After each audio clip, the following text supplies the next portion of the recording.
everyone, I'm Jasmine White. And I'm Jonathan Calixto. Welcome to my show, Fund Your Dreams, where honestly, I get to hang out with some of my good friends who are doing big things in their industry. We have a good time, creative chats, and talk cash facts. ¿Por qué? Why, you ask? I'm a creative and I don't want to go broke while I fund my dreams. Okay, and I want to keep it real, artist to artist. I'm not a finance girly. I don't really know what I'm talking about all the time, but that's why I'm here for you. We're simply here to get the info you need to turn passion into paychecks. While spilling all the latest industry tea, of course. Because we be knowing. All right. Okay, Jonathan, 2 words. Influencer, Olympics. What comes to mind? Okay, I think about Coachella. I think about the creative to brand connection. But how are these creatives even making money? And more than that, like, how do these festivals make money? Because I know, like, a Beyonce is commanding a big check. She is, but I will say these creatives usually are not, right? So a lot of times we have like Coachella, Neon Festival, Revolve Festival, all these big brand activations, but they sometimes pull in influencers, if people didn't know, to do these experiences for free. But what does it mean for the influencer? Usually connecting to these brands gives them a little bit of credibility, street cred, if you would say, you know? Do you think it's worth it though to do it for free? Totally. I hate when some people can't really see an opportunity because they don't see a paycheck. And it's like, if I'm a makeup girly and Fenty wants to work with me, come on now, sponsor me, please. Yeah, definitely. And I would say too, for these influencers who get to do these collabs, these gifting opportunities sometimes, definitely eventually put a value, put a price to your value, I would say. Let's get paid for what we do. Okay, and I hate to be a Virgo and be like a joy kill, but elephant in the room, O.J. Simpson died. I know. This is a very taboo subject for many, I would say, including myself. But now Lifetime is releasing a documentary about Nicole Simpson later this year. What do you think? I think, my condolences, somebody lost someone, but I'm just going to say it. That documentary is just another example of Hollywood being addicted to remakes. What else can we learn about this case? Unless it's about, like, their kids, like, growing up OJ. I don't really want to know anything else. I know what happened already. Yeah, and it's a good point that you bring that up because if you didn't know, the family and friends are actually involved with this project, so this documentary. But it makes me think, is it a cash grab? Is it authentic? I don't know. I'm a little skeptical now. I'm also wondering, how did Lifetime know OJ was about to die? I'm watching you. Who you got working for y'all? Okay. Exactly. What y'all know about me? Tell me my future. Rich and famous? All right, y'all. Let's get the party started. Our first fabulous guest is Scylla Sini. This queen turned her web series into a hit show on BET. Since then, she's been blessed to call Mona Scott Young her fairy godmother. And honestly, she probably has group chats with some of your favorite celebrities. I'm going to try and get the tea, y'all, but we'll see. Our second guest is Whitney Chanel. She's been seen on VH1, Bravo, Tubi, and she's performed all over New York. Plus, she just finished taping another comedy pilot. Let's discuss the funny business of making money and welcome Whitney and Scylla. Hi, y'all. Hey, thank you. Yes.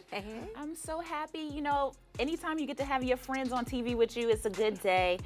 So I want to do a big thank you to Whitney and Scylla for blessing our brand new stage. You're obviously both dope as hell, because that's why I know y'all. But on a scale of 1 to 10, how comfortable are you talking about money? Very comfortable. Why is that? Because I have it. Okay. Not from comedy though. I'm working on that. Like so comedy money's funny money. I didn't mean to do that on purpose. But yeah, I'm comfortable talking about money. Money's fun. So only broke people don't talk about money? I like to think so. Okay. That's what Rich Dad Poor Dad said. No, I didn't say that. Yeah. Okay, but so is it something that takes time too? Because I feel like, when we say that even like broke people don't talk about money, I would say when you start off as a creative, sometimes you're broke, right? Yeah. And it waits for funding. Were you always comfortable talking about money or did it take some time? I would say I was always comfortable talking about money because the family that I grew up in, everyone was talking about it. When I mentioned Rich Dad Poor Dad, there is a part of that book where they talk about like people that have money, they talk about money, that way you'll be able to negotiate contracts. A lot of people, they don't want to tell someone how much they make because, there's none of your business. But quite honestly, if I was to share how much I make for this field, then you'll know how to gauge when you go into, talk about a contract. And a lot of times people get robbed because they don't know their value. So you'll be able to have to talk to people that you take a liking to and, see how much they're worth. Yeah, important combo to have. How about you, Scylla? How do you feel? Totally. I love talking about money. I do.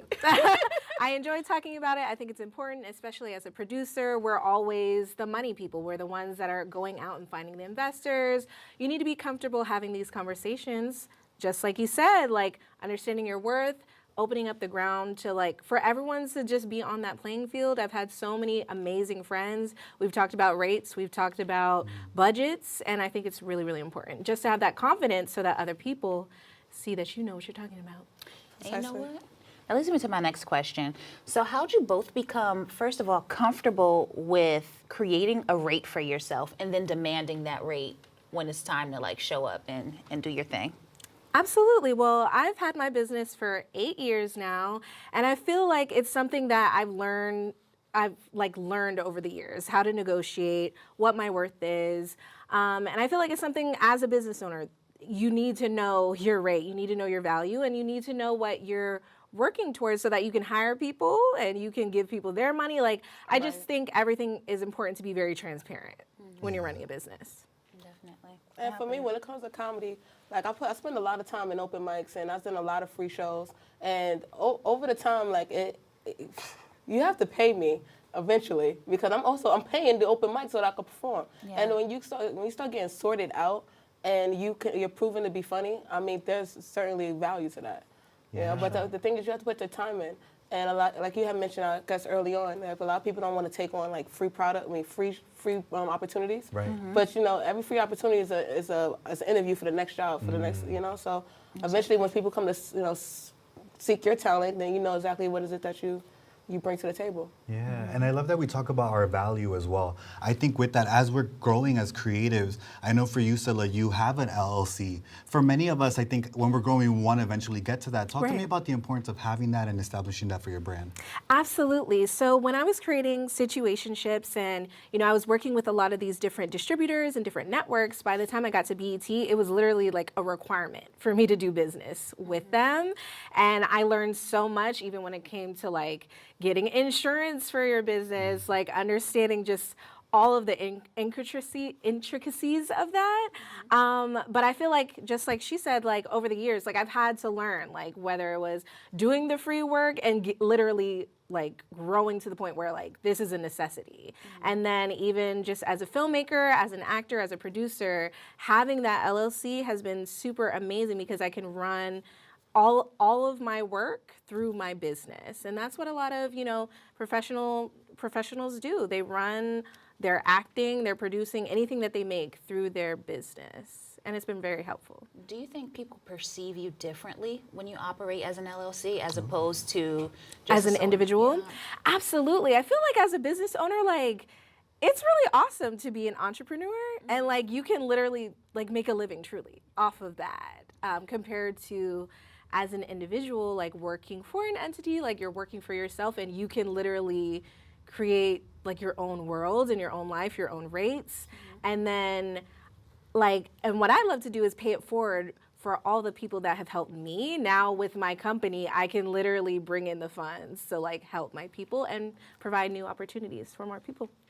I love that. Yeah. Even when we talk about that hustle and growing your brand as well, I know for you, Whitney, you've been in your industry for 14 years of insurance. Talk about the hustle is real. Oh my God. Is that like a passion job, fund your dreams job? What does that consist of? I'd say when I first started insurance, it wasn't a passion job. But like literally when I quit that job and I went to do comedy full time and then COVID hit and I didn't have any insurance, yeah, it definitely became a passion, It's a passion for me to take care of myself because healthcare is very important. So it became a passion. I learned to appreciate it. A lot of times you don't know what is it that you have until you don't have it anymore. And I'm very fortunate now that I have this talent that I can nurture, that I can water with the money that I'm making from an industry that I just really learned to appreciate. It makes a perfect marriage. You know something I want to talk about, Whitney? So I've always been curious. Of course, I'm not a comedian. I try to be funny, but I'm not a comedian. And I've just always wondered about like your process. How do you like know what jokes to say when you get on stage? Oh my God, it's really a hit or miss. But a lot of my comedy, it comes from me personally. It's a lot about my experiences.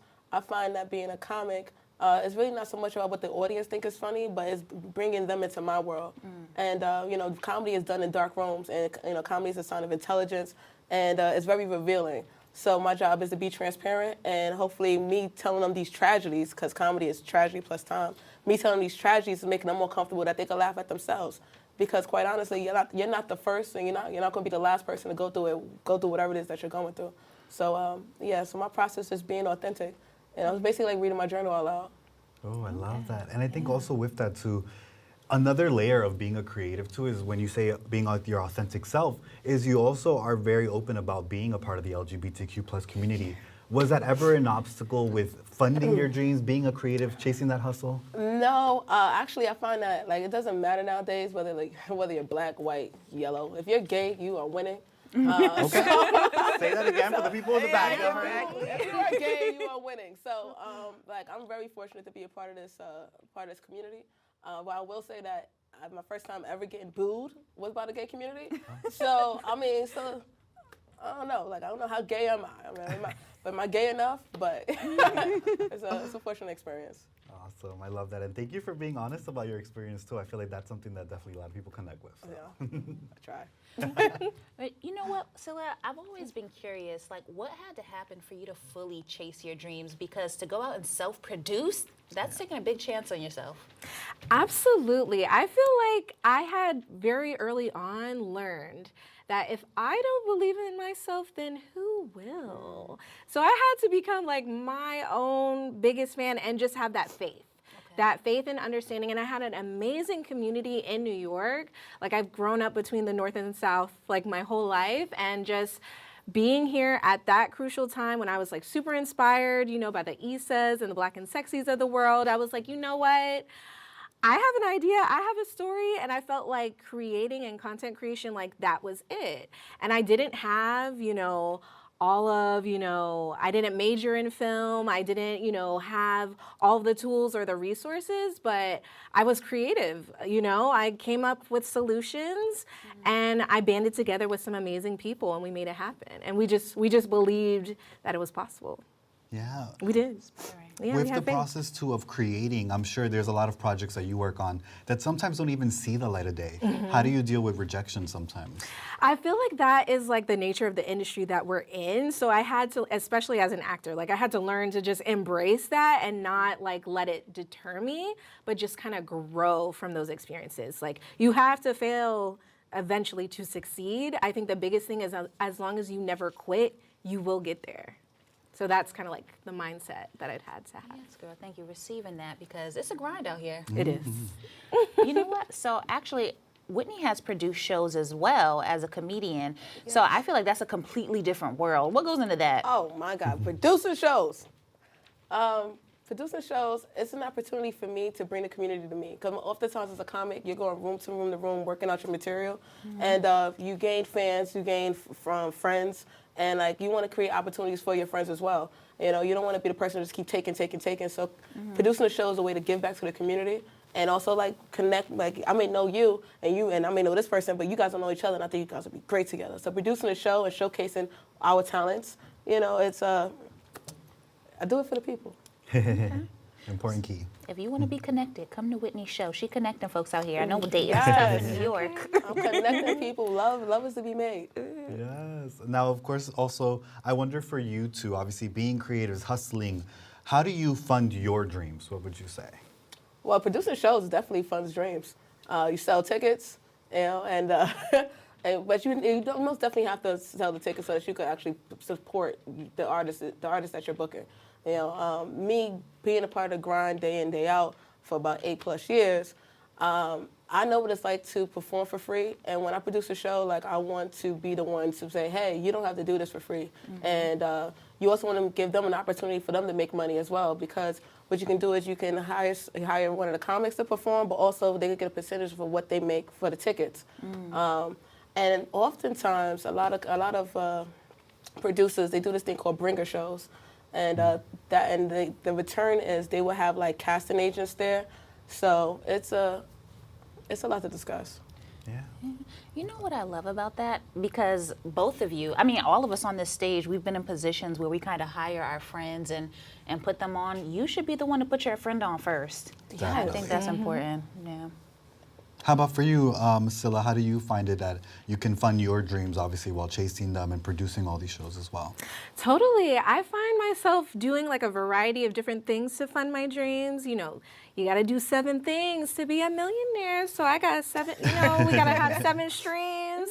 I'm definitely looking more into investors and venture capitalism, Nice. All of that.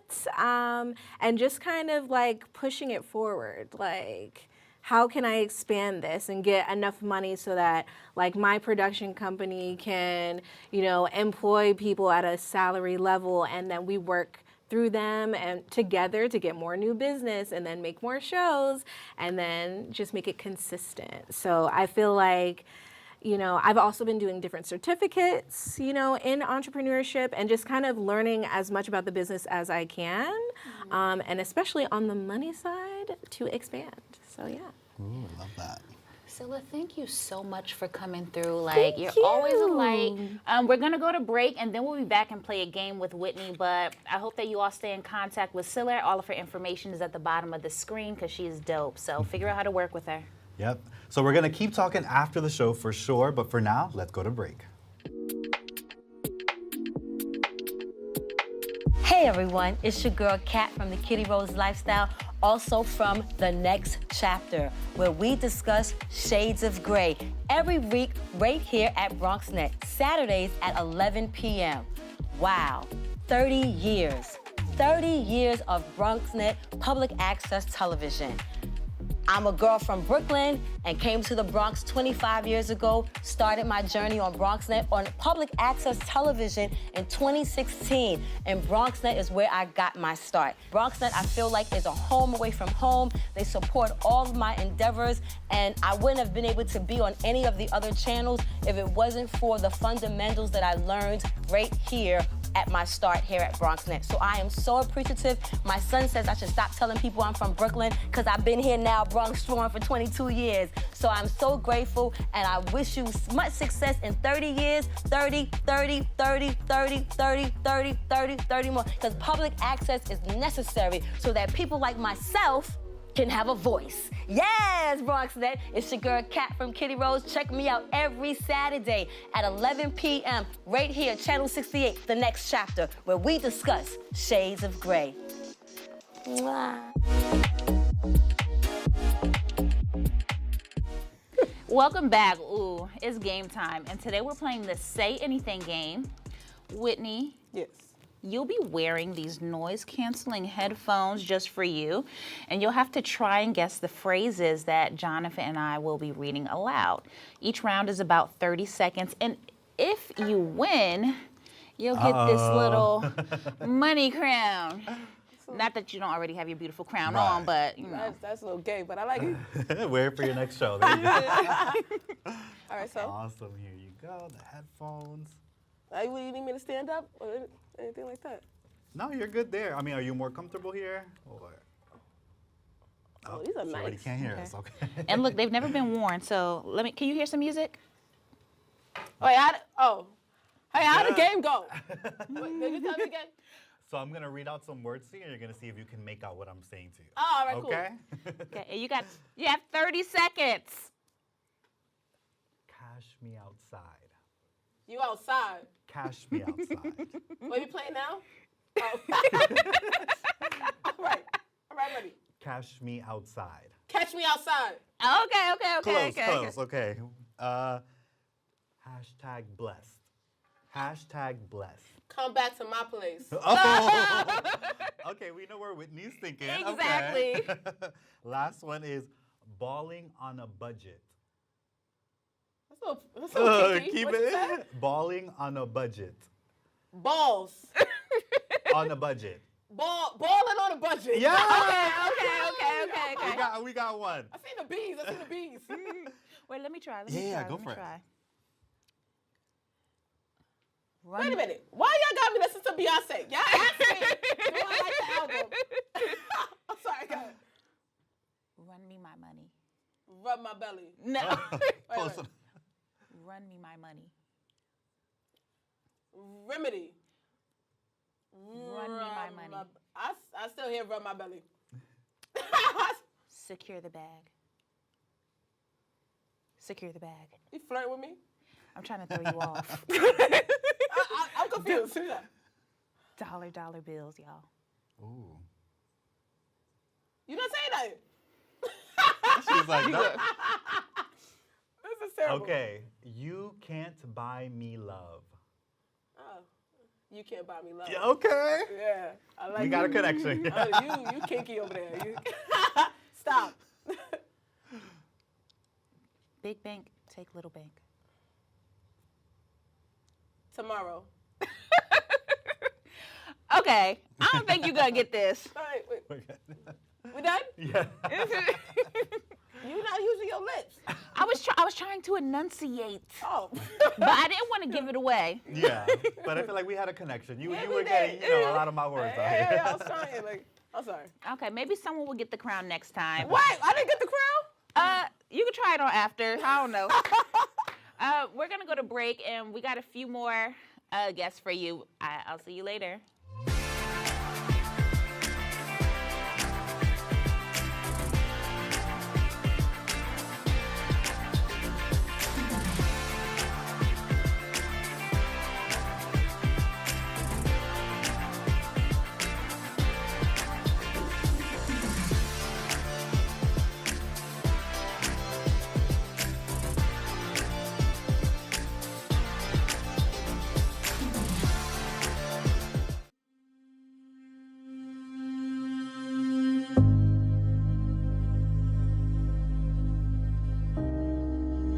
Only 57% of New York City high school students are college ready by their senior year.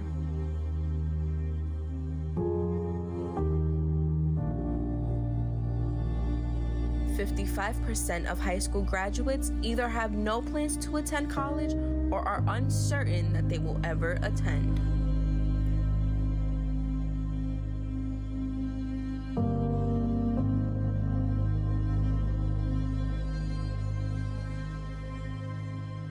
.34% of young adults don't go to college because they can't afford it.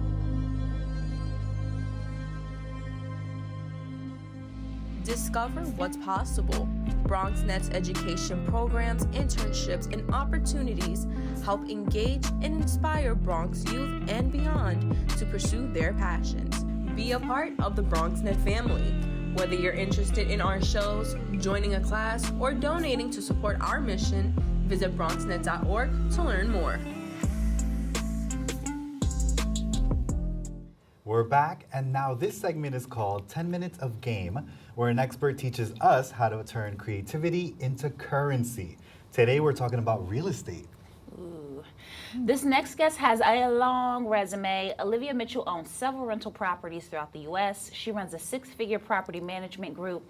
She's a certified ADU specialist, OSHA certified, and a technology strategist. And Booker, I'm out of breath just reading that.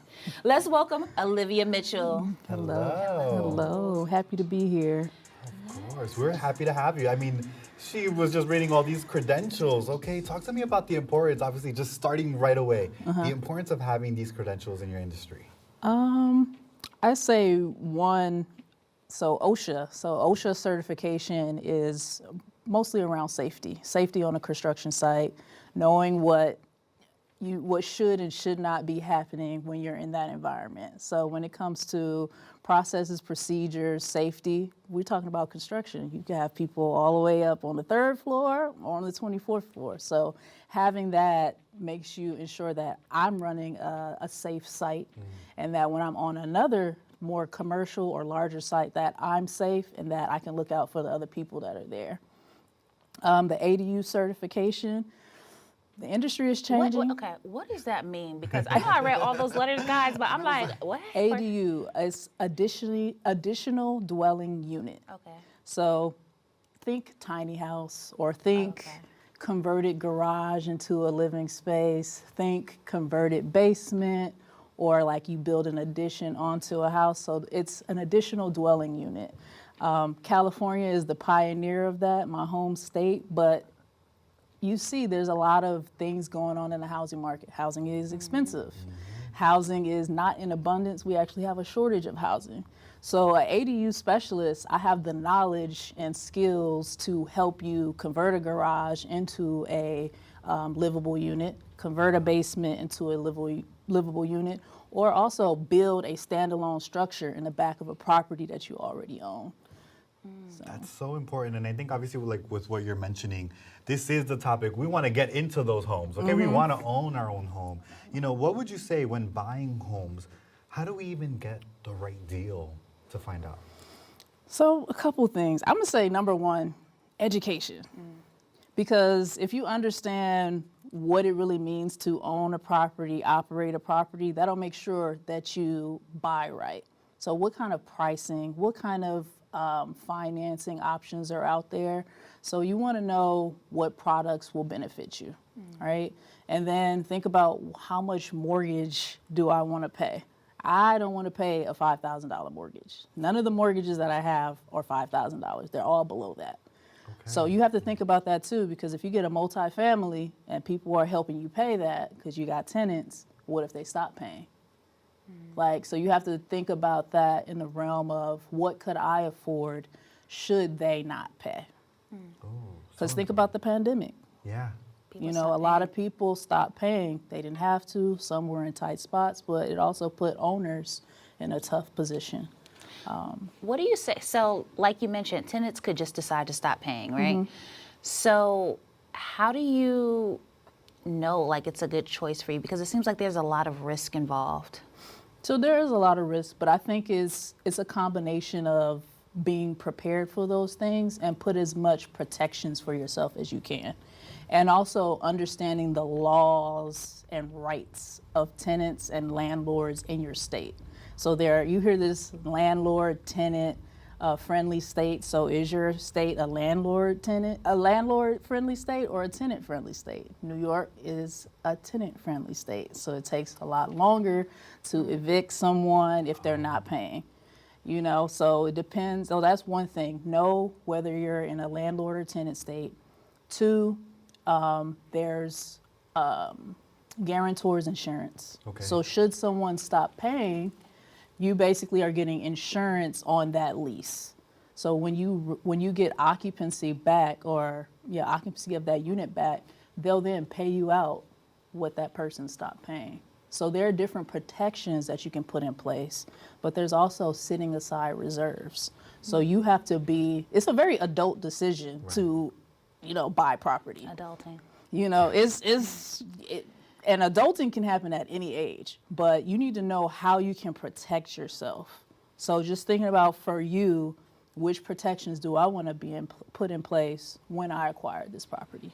Yeah, when you also think about obviously acquiring property, I think for a lot of creatives or freelancers, like it can seem such a far journey. I'm a creative. Do you think, what are the first things I should know before I even purchase a home, or am I even qualified to buy a home? What are the first things to look out for? So I would say number one, still back to education, right? So as a creative, right, most industries probably don't pay us what we, deserve to be paid. Yeah. And the creative industry is very volatile. So first thing is like, what low or no down payment programs are out there for me as a creative that I can leverage to become an owner?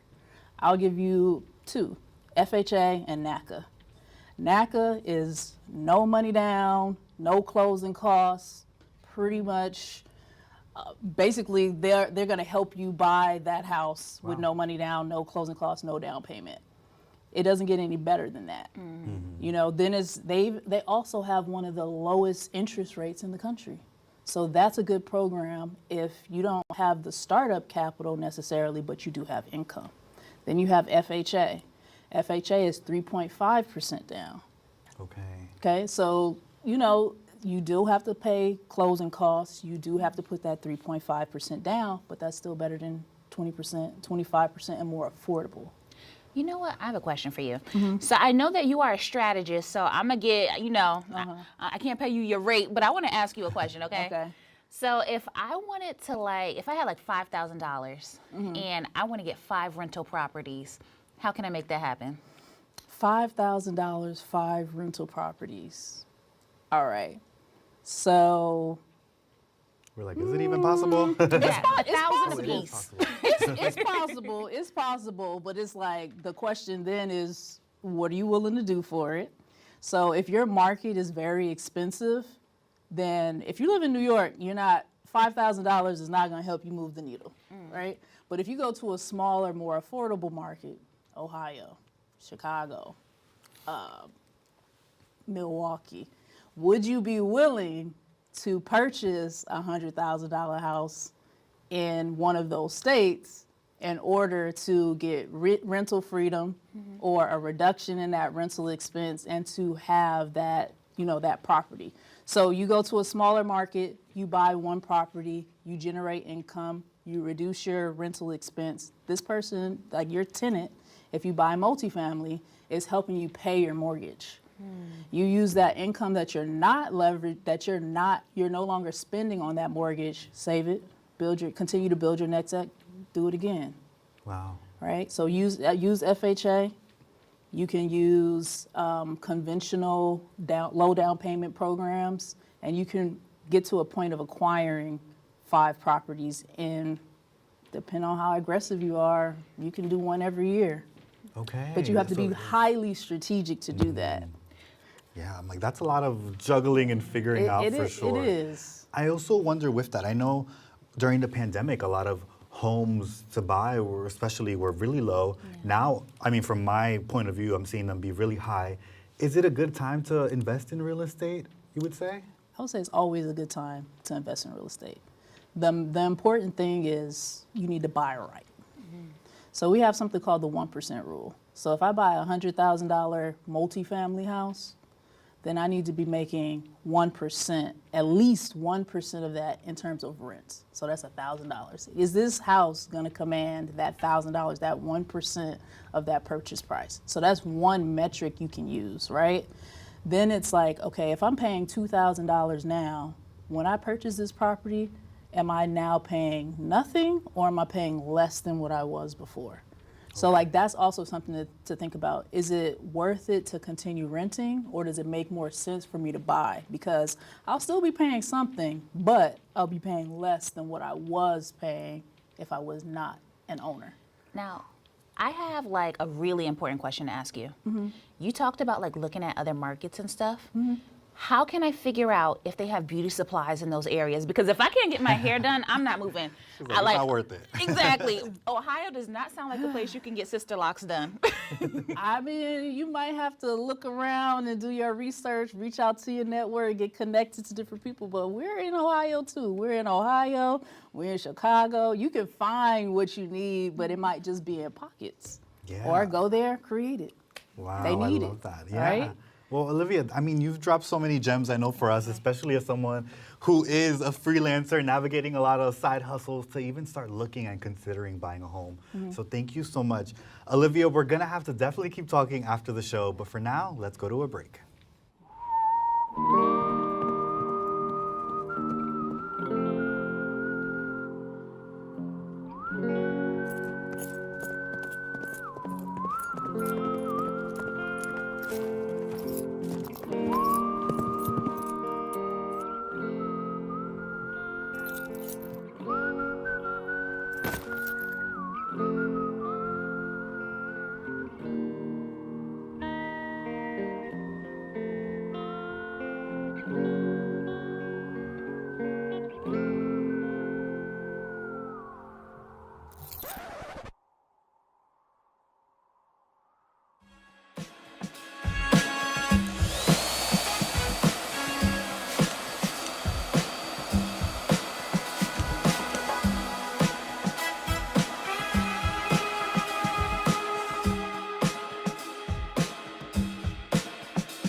The ability to have my show during this time is helpful because I can stay connected with my friends, still interview people, and share my content. Joining us next on Fun Your Dreams is Felicia George. You may have recently seen her on Netflix's Rhythm and Flow. Or if you're local to NYC, maybe you've been to one of her shows. Let's welcome Felicia George. Yay. Hi. So Felicia, the first time we met, way before Netflix, yeah, I knew her. You were rapping for your life. So let's Yes. talk about it. Yes. I have been rapping since maybe 3 or 4. My siblings used to literally make me rap and freestyle for my parents so we could get McDonald's and stuff when we would be in the car going home. So I've been rapping for a very, very long time. Wait, what's the freestyle for a Happy Meal? I don't remember. We got to ask little Felicia because she used to rap for her life. I'm sure there's some videos out there. Right, there's got to be. I don't eat McDonald's no more, but if I did, I would definitely have that freestyle on deck for y'all. Yes. Yeah. But it's been a long time, so to see everything blossom has been like super beautiful. Yeah, and I know you say you fell in love with rap here in the South Bronx. Why is that? Yeah, so my mom's side is from the South Bronx. And my cousin used to do freestyle battles in the project gardens at my grandma's projects.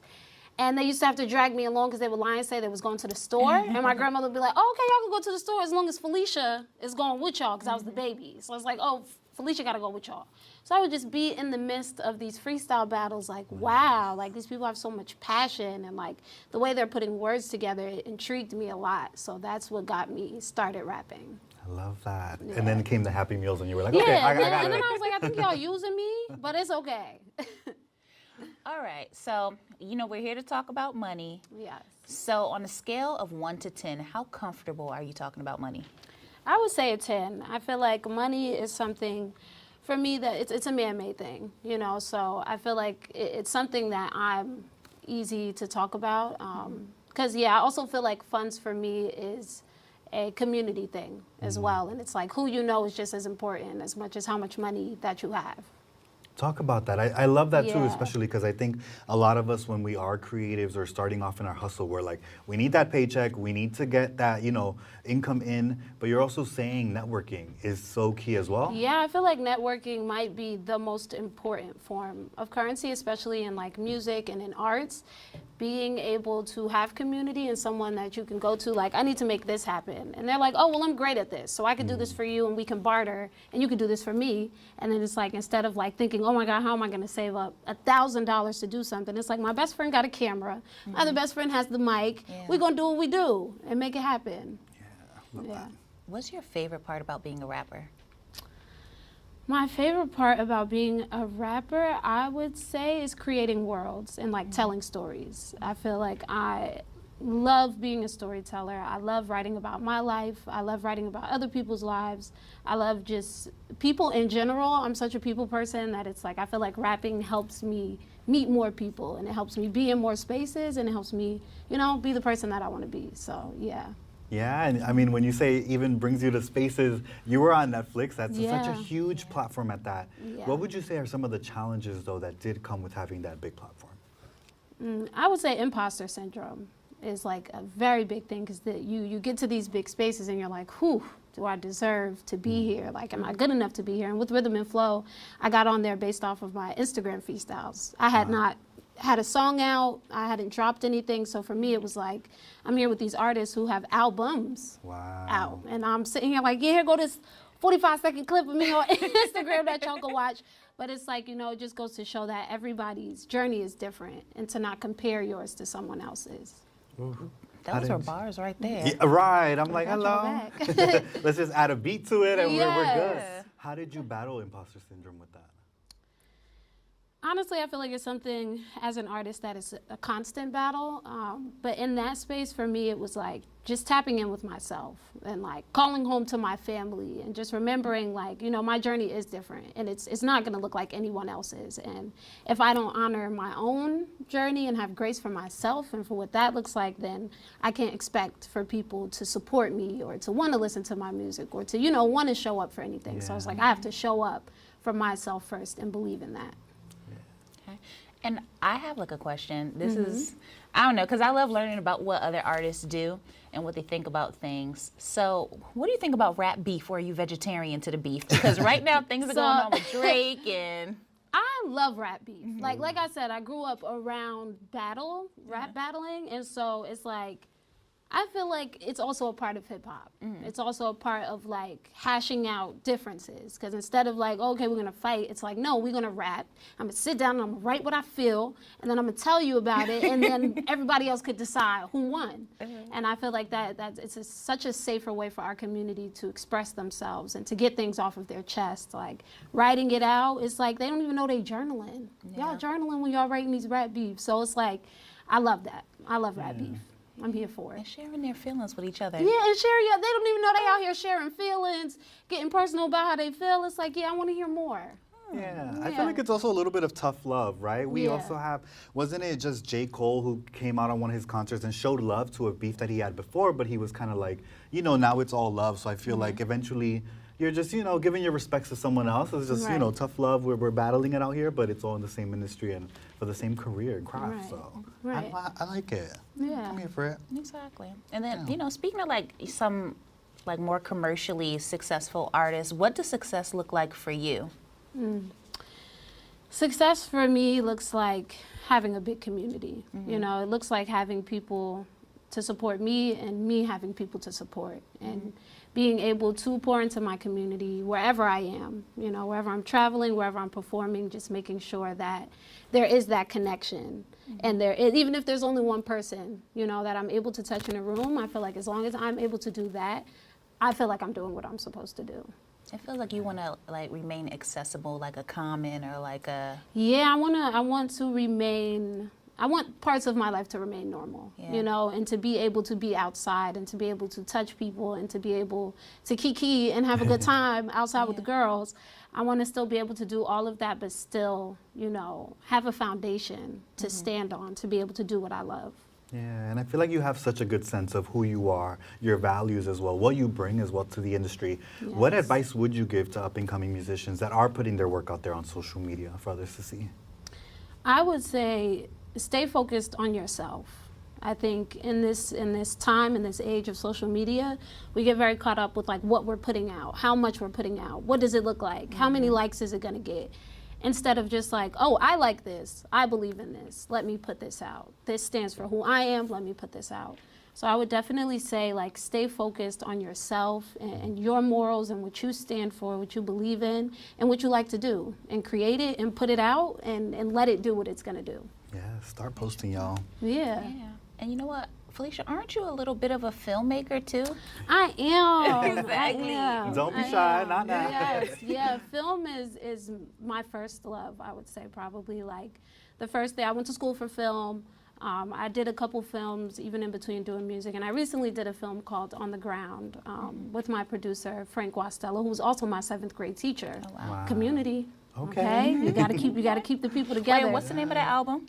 The album is Wash Your Soul. Okay. Yes, me and Frank did Wash Your Soul together. And that was a beautiful experience as well. We've gone from music to film, and we can both tap into those things with each other. And him being my teacher when I was in 7th grade till now, like a full-on collaborator, you know, is super important and is super beautiful. So I'm excited for people to see the film. And if you haven't listened to Wash Your Soul, I think you should do it today. Oh, right now, y'all. Well, after this, y'all. Yes. But mandatory. Yeah, Okay. that's so beautiful. How was that too, to kind of reunite, full circle moment, work with your 7th grade teacher now as a collaborator? That was amazing. I feel like his first year teaching was the first year that I had him. And so he would come in and like play his beats, and I'd be like, Mr. Guastello, who made this? And he was like, I made this. And I'm like, okay. And then I saw that he was working with people like Raekwon and Busta Rhymes and all these like hip hop legends, hip hop icons that I look up to. And so once I graduated, he hit me like, yeah, Felicia, we got work to do. And that was even a big deal for me, because it's like I was his student while he was already working with, you know, these major people. So for him to reach back to me, it's like, yeah, I want to continue to reach out as well. Oh, I love that. Yeah. I'm just so inspired by our conversation right now. I just gotta say, like, forget the cue cards. This is such a dope conversation. But I do think it's time for a little scenario, would you say, Jasmine? I think so. Yeah. I like the sound of that. Okay, so with that, our producers are going to let us know and are letting us know right now in our ear that a viewer needs some advice. So if you are up for Felicia, we're calling this segment, Let's Keep It on the Hush Hush. Ooh. Okay, so the note reads, I'm 19 and seriously considering dropping out of college to pursue music full time. I've saved a few $1,000s and I'm ready to invest all of it into my music. But my parents want me to finish college as a plan B. I feel like if I have a full plan B, I'm not fully committed to plan A, which is my music career. What should I do? Signed, Kanye dropped out too. I like that. So I'm gonna say I dropped out too. Oh. Yeah, I dropped out too to pursue music. Okay. I was going to school in San Francisco, and it was great. There was nothing wrong with school. I actually loved it. I was doing great. I had wonderful friends, but it was like I knew what I wanted to do, and I knew it was music. And I also had this fear of like, my parents helped me get into school. They did everything that they could for me to go to school. So now it's like, in the back of my mind, I had like, if I drop out, I don't want to let anyone down, but it's also like, you are the only person in your body. No one else is going to live your life. So at the end of the day, I feel like following your dreams is the most important thing that you can do. And so I would suggest if you feel like music is what you want to do, then really sit on that and make a plan. Make a concrete plan that you can commit to and do that. I wouldn't say just drop out and go willy-nilly, but I will say, you know, if you have a plan and you have a goal and you know what you want to do and you believe in that, then you do it.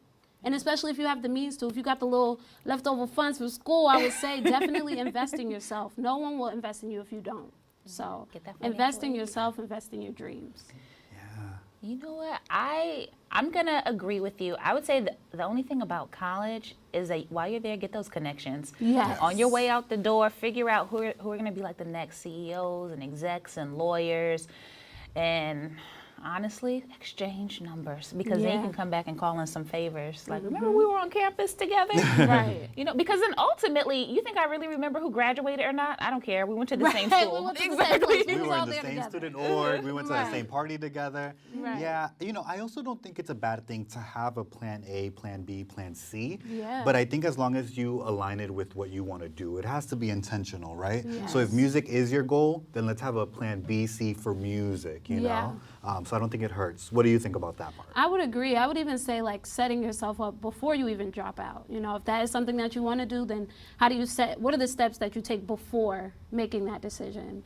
And just being clear and intentional on that. Because it's like if you're in school now, make some music. You know, set a goal for yourself. Like, okay, I will leave this school if I do this. If I create this album, if I create this project, if I create my team, if I know who I'm going to lean on. It's like give yourself some steps before you make any decisions. Yeah, and maybe the plan is to go to music school, you know, Yeah. and get your degree in that. You could be a producer now with a degree, just in case, again, as a plan C, if anything, for if music doesn't work out. But I'm sure it'd also strengthen your skill at that. Yes. And honestly, I don't know how this sounds, if this sounds weird, but if you're even local to like college, I would work with the students there. You don't have to enroll to get the Yeah. benefits of being around a school. True. Like, and get those students to let you into some of those buildings and all that expensive equipment they have up there on campus. Yeah. To that meal plan. Exactly, exactly. Crafty. All right. Wow, I love that. Did you feel like you had a plan B, C when you went into music, or no? I had no plan A, B, or C. It was just kind of like a feeling. And I told my parents, and they were like, hey, that's what you want to do, you could go ahead and do it. And I think that process for me helped me build myself up to where I am today. Because it forced me to have faith, you know, it forced me to trust in myself, to trust in God, to trust in everything that I believe in, and just go for it. And it gave me a certain type of motion that it was like, oh, once I started, I was like, oh, I'm here, and now I'm here. Yeah. So, you know, it's like, you know, make the decisions that feel good to you. Yeah. And even also, I would say the family part. I know the viewer asks, especially with like how their parents may feel about them not going to school or wanting them to go to school. When you decided to go fully into music, what was that dynamic to explain it to your parents and let them know, like, I'm confident enough in doing this? It was tough because I know that they were so excited for me going to film school. And film was also something I really wanted to do. So for them, they were like, this is what you wanted. Like, I'm confused on why you want to leave. And I was like, I'm going to show y'all. You know, it might not make sense right now, but I will show y'all. And they were very iffy about it until things started, you know, coming into place. And then they were like, yeah. Sometimes parents also learn they need to trust you. Yeah. You know, just like we have to trust them, sometimes they learn that they have to trust you.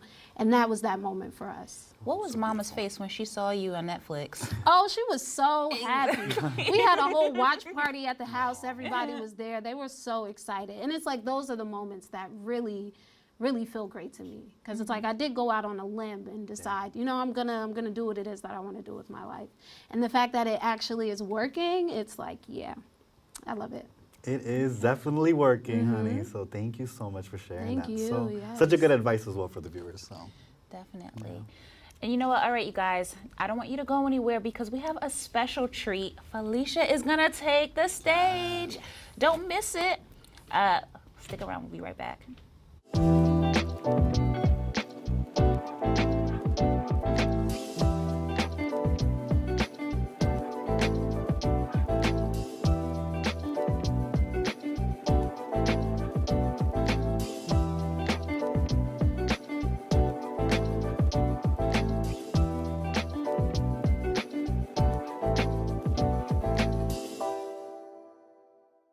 .7% of Bronxites currently experience food insecurity.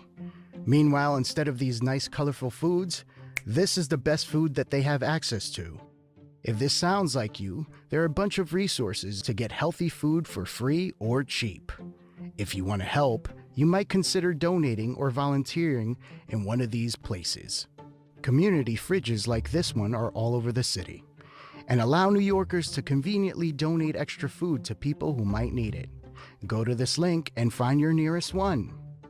Food banks and pop-up events like these provide millions of healthy meals to families in need. These organizations are distributing meals to Bronxites as we speak, and are always accepting donations and volunteers.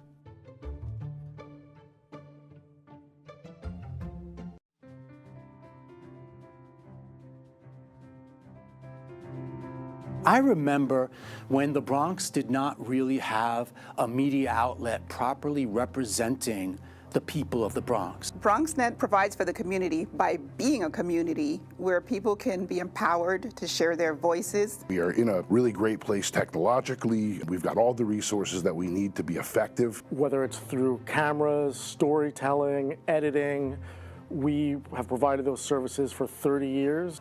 BronxNet's mission is to be a voice for the community. To educate, to inform, and to inspire. And you can be a part of it. We've built studios for you.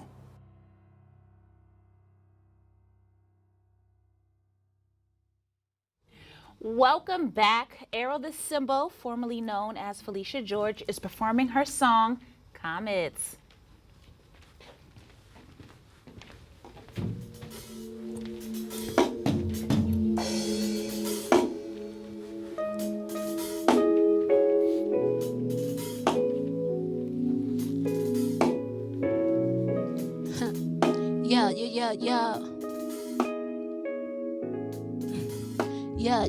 Yeah.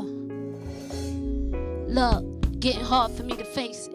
Even sitting with myself for like too big of an occasion. And shit, we could be celebrating all this time that I've been patient. I see and I am the prayer that I was praying, and I'll say it. I'm not ahead of my time, I am the presence of my past. But we surpass when I rise, I am a spirit with the body and eyes.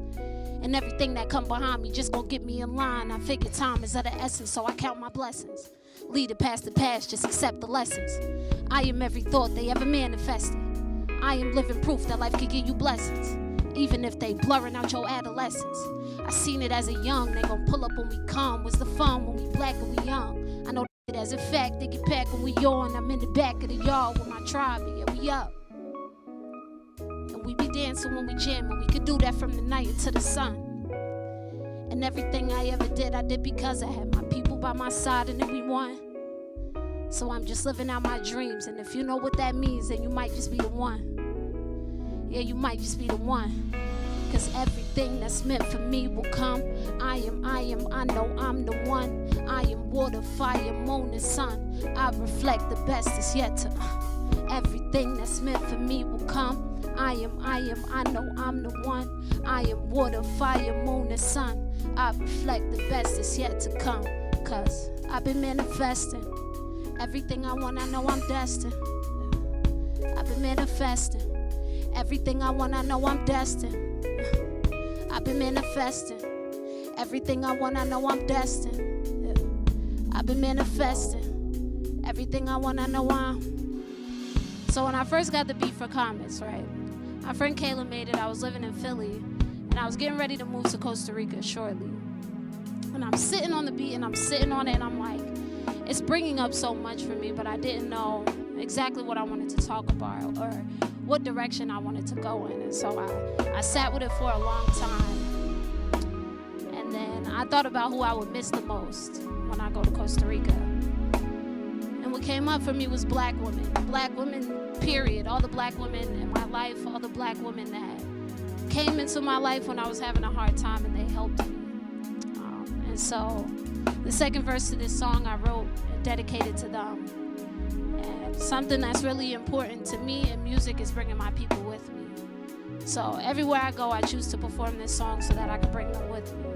So this is an introduction to me and to them. I hope y'all enjoy it.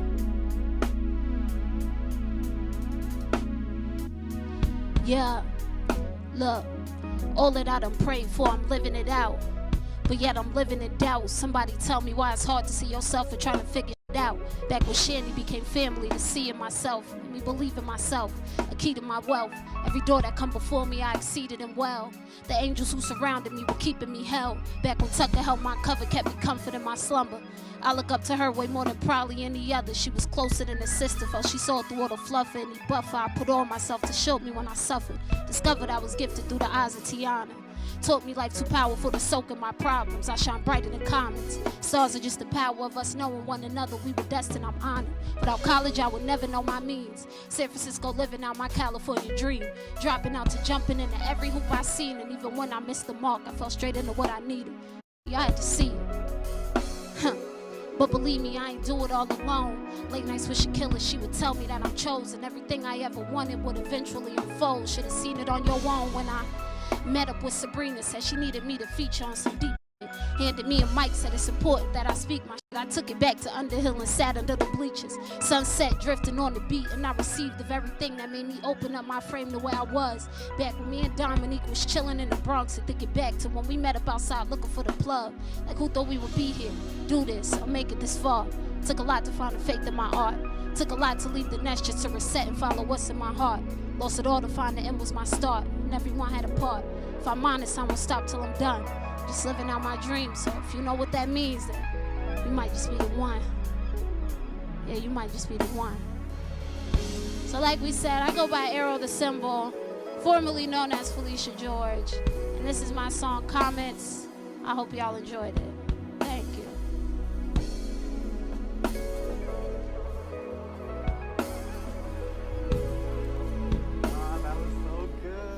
Congratulations on that. Thank you. So good. All right. We laughed, we talked, and I think my credit score went up just by sitting here. And honestly, I'm feeling empowered. Yes. Thank you for the personal performance. Yeah, thank you so much. But thankfully, it's not over. Yep, you get to catch us next time on Fund Your Dreams, where we don't just dream about it. We make it happen. All right? Love you. Later. Yes. Bye. Later, y'all.